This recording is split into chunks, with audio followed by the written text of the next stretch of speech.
In the long, long ago, people bartered. They traded things they had for things they wanted. I'll trade you my raspberries for that there pot pie. I don't want your berries.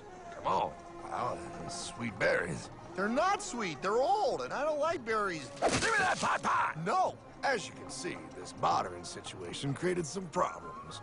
Then one day, a goldsmith walked up and said, Now, everybody thinks gold is valuable, so why doesn't everybody trade gold for things they need?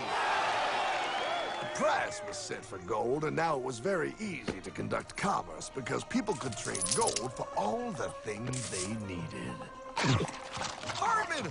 Wow, look at all my gold! Hey, stop them! That's my gold! Damn thieves! Say there, Pile. I've got a vault and some guards. I can keep your gold safe for you, for a small fee.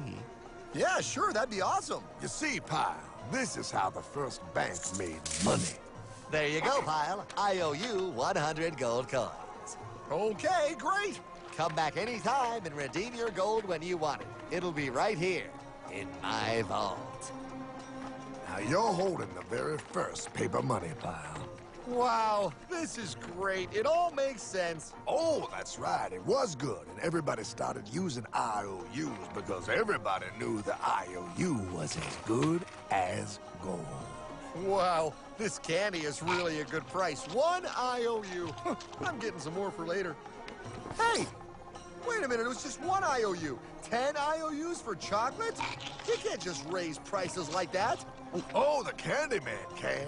Oh, the Candyman can! Wait, that is just frickin' wrong. It's called inflation, Pile. It makes your IOUs worth less and less until they are worth nothing. Less bang for the buck. Dollar ain't what it used to be.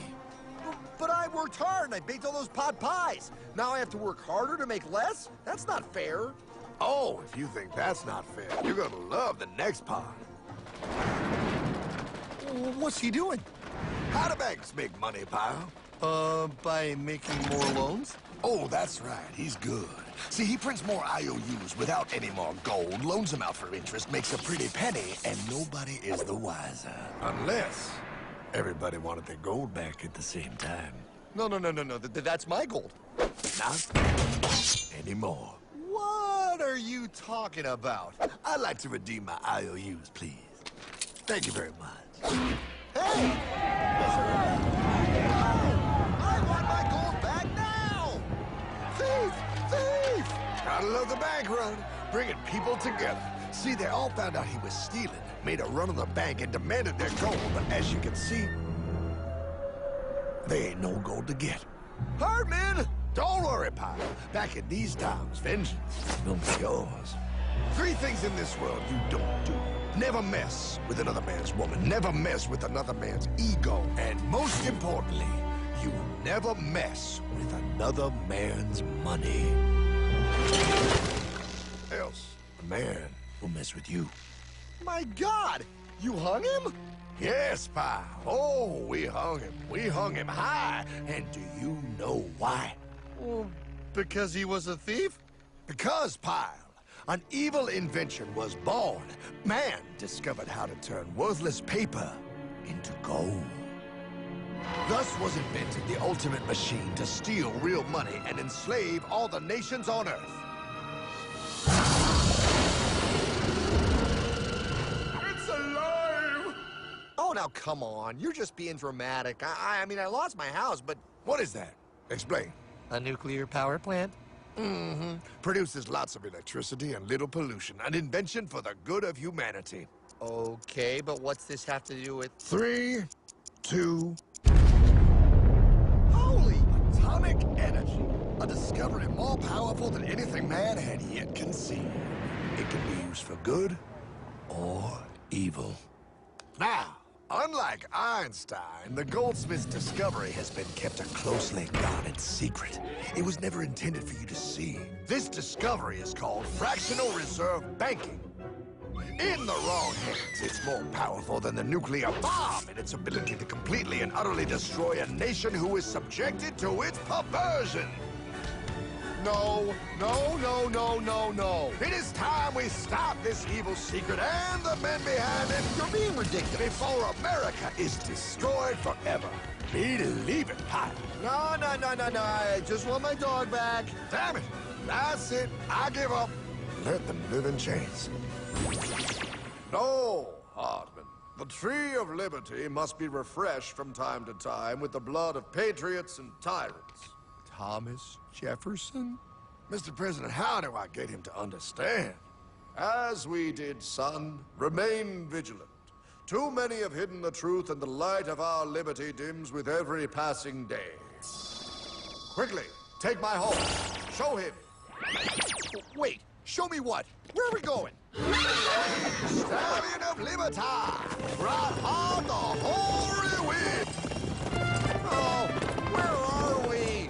Battle of Waterloo. Hold on, we gotta get through! A money machine. There it is! Hey, is that the same people? Rich banker men from Germany flying under the banner of the Red Shield. They finance both sides of the war. We must hurry! That's him, the Red Shield courier. Shoot him! No, I'm not shooting anyone. Damn it, Pop. What? He beat everyone back with the news of the war and told England that Napoleon won. The Red Shield bankers in London pretended that England was doomed and started selling their English stocks. The English went into a selling frenzy to get rid of worthless English money. But the English won, right? Of course they won, but it was a trick by Red Shield. They waited until the stocks plummeted to pennies and then bought England back for nearly nothing. What? They did that? How? When the English leaders found out, they had no choice but to give themselves over to the Red Shield. Their money was gone, and they were slaves to the Red Shield war debt. Since that time, the English have been paying their national taxes directly to the Red Shield private bankers. The people have no idea. But the bankers bragged about what they did to us, laughing at us all the way to the bank. Why, it's the best business I've ever done. If I can control a nation's wealth, I care not who makes its laws. Oh, is this what Jefferson wanted to show me? No, look. They're in America, too? The Red Shield banks are here, Pop. Seeking a way to conquer our American dream. The dream you have, Pop. The dream of free men. They tried to take over our country many times and failed because Jefferson and the Patriots vowed to stop the evil tyrants at all costs. By authority of eternal God, he would not let the bankers win here. To preserve our independence, we must not let our rulers load us with perpetual debt. We must make our choice between economy and liberty or profusion and servitude. Wow. I place economy among the first and most important of Republican virtues, and public debt is the greatest of the dangers to be feared. It is incumbent on every generation to pay its own debts as it goes. We must have a central bank to secure this country's finances. If the American people ever allow private banks to control the issue of their money, first by inflation and then by deflation, the banks and corporations that will grow up around them will deprive the people of their property until their children will wake up homeless on the very continent their fathers conquered. Jefferson, you're mad. This country will have a central bank. Who's that? America's first Secretary of Treasury. Alexander Hamilton? Not for long. Aaron Burr, Thomas Jefferson's vice president. They didn't take too kindly to our first Sec Treasury. Sweet shot, Burr. The first attempt at a central bank only lasted 20 years, and we shut it down. But the bankers tried again against Old Hickory President Andrew Jackson. You are a den of vipers and thieves. I intend to rout you out, and by the eternal God, I will rout you out. After surviving an assassination attempt, Jackson finally defeated the bank in 1836. When asked what was the greatest accomplishment in his life, Old Hickory replied, I killed the bank. And those were his last words. I killed the bank. And with real money backed with real gold, our country experienced the greatest boom in any nation's history. Oh, it was beautiful, pal. But the bankers, greedy for more power and wealth, were concocting their most ambitious plan yet to once and for all take control of the finances of the United States.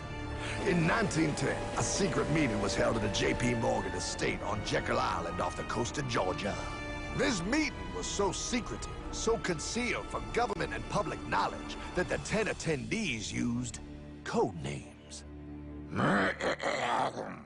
I am clearly the richest man, so I should be the one to run the super-secret central bank. I own all the oil in America. I'm clearly richer than you will ever be, hula girl. I should run the super-secret central bank. You're nothing compared to me, lube job. I shall run the secret bank. Silence! Supreme Master Leader, I didn't know you were gonna be here. I'm not. Neither are you, dumbass. Oh, yeah, right. He's so smart. None of you shall run the bank. We have failed in the past because of openness. This time, the key to success is secrecy. The people must believe that they run the bank. Yes, brilliant! A sneak attack. What's the plan? We first create panic, then we show them the solution. With our man in office and well-planned timing, we will have our central bank. And so the people think it is theirs. We shall christen it Federal. The Federal Reserve.